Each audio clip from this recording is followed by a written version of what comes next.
Praise the Lord. आप सभी को जय मसीह की। मेरे प्रियो, आप सबका मैं स्वागत करती हूँ हमारे channel the Holi Bible preacher में।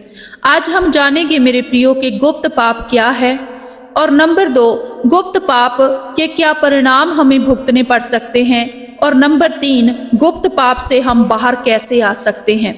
तो आइए हम पहले जानते हैं कि गुप्त पाप क्या है।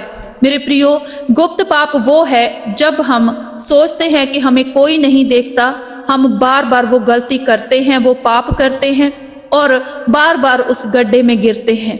मेरे प्रियो, आपको ये बात समझ लेनी चाहिए कि परमेश्वर की नजर हमेशा पृथ्वी पर घूमती है।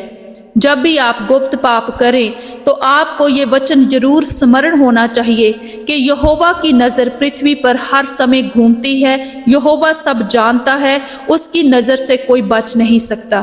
तो आप गुप्त पाप नहीं कर पाओगे। मेरे प्रियो, गुप्त पाप के क्या परिणाम होते हैं, आइए हम ये भी जानते हैं। नंबर 1, गुप्त पाप आपको हमेशा धोखे में रखता है और गुप्त पाप आपको परमेश्वर के क्रोध और परमेश्वर के न्याय के लिए तैयार करता है। नंबर 2, गुप्त पाप आपका विनाश करेगा। गुप्त पाप करने वाला मनुष्य अपने शरीर, प्राण और आत्मा सब चीजों का विनाश कर लेता है। नंबर 3, गुप्त पाप आपको परमेश्वर से दूर कर देगा और परमेश्वर के साथ आपके रिश्ते को भी खत्म कर देगा। गुप्त पाप के कारण आप धीरे धीरे परमेश्वर की उपस्थिति से दूर होने लगते हैं। तो आइए हम जानते हैं कि गुप्त पाप से बाहर कैसे आएं। नंबर 1, बहाने बनाना बंद करें।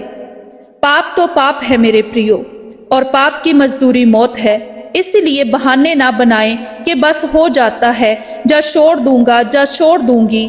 जब फिर हम छोड़ना चाहते हैं फिर भी बार बार पाप में गिर जाते हैं। ये बहाने बनाना बंद करें मेरे प्रियो, क्योंकि जब आप बार बार पाप करते हैं तो आप यीशु मसीह को बार बार क्रूस पे चढ़ाते हैं। तो इसीलिए मेरे प्रियो, बहाने बनाना बंद करें। नंबर 2, पापों का अंगीकार करें। पहला यूहन्ना 1:9 में लिखा है, यदि हम अपने पापों को मान ले तो वह हमारे पापों को क्षमा करने और हमें सब अधर्म से शुद्ध करने में विश्वास योग्य और धर्मी है।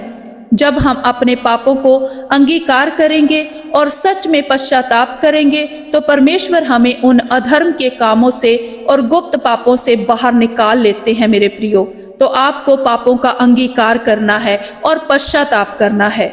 नंबर 3, परमेश्वर का भय मानो। वचन में लिखा है कि उससे मत डर जो तेरे शरीर को नाश कर सकता है, बल्कि उससे डर जो तेरे शरीर और आत्मा दोनों को नाश कर सकता है।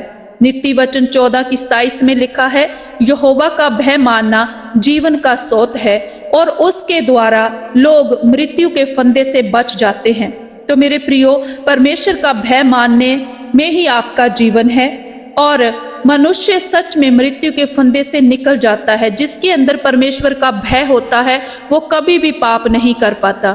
तो इसीलिए जैसे कि मैंने पहले कहा कि बहाने बनाना बंद करें। अगर आपके मन में परमेश्वर का भय है तो आप कभी भी कोई पाप नहीं कर पाओगे। नंबर 4, किसी के प्रति जवाबदेह बने। आप अपने करीबी किसी ऐसे व्यक्ति को ढूंढें जो विश्वास योग्य हो और आपको इस पाप से बाहर निकालने में मदद कर सके। वो आपका कोई पासवान, आपका कोई मसीही बहन भाई, या मसीही दोस्त, या आपके पास्टर हो सकते हैं। लेकिन आपकी जिम्मेदारी बनती है कि आप उस व्यक्ति को सब कुछ सच सच बताएं, ताकि वो आपकी मदद कर सके और आपके लिए दुआएं प्रार्थनाएं कर सके। नंबर 5, विश्वास के द्वारा। आपको विश्वास करना है कि परमेश्वर आपको आजाद कर सकते हैं। कई बार जब हम पाप करते जाते हैं तो हमें ऐसा लगने लगता है कि परमेश्वर मुझे माफ नहीं करेगा, और शैतान भी आपके मन में ऐसी बातें डालता रहता है ताकि आप परमेश्वर से दूर रहें और आप पाप के अर्थात नरक के भागीदार बने। तो ऐसे समय में आपका विश्वास अगर पक्का है कि परमेश्वर का वचन जो कहता है वो आपके जीवन में पूरा होगा, तो सच में आप पाप से आजाद हो जाएंगे।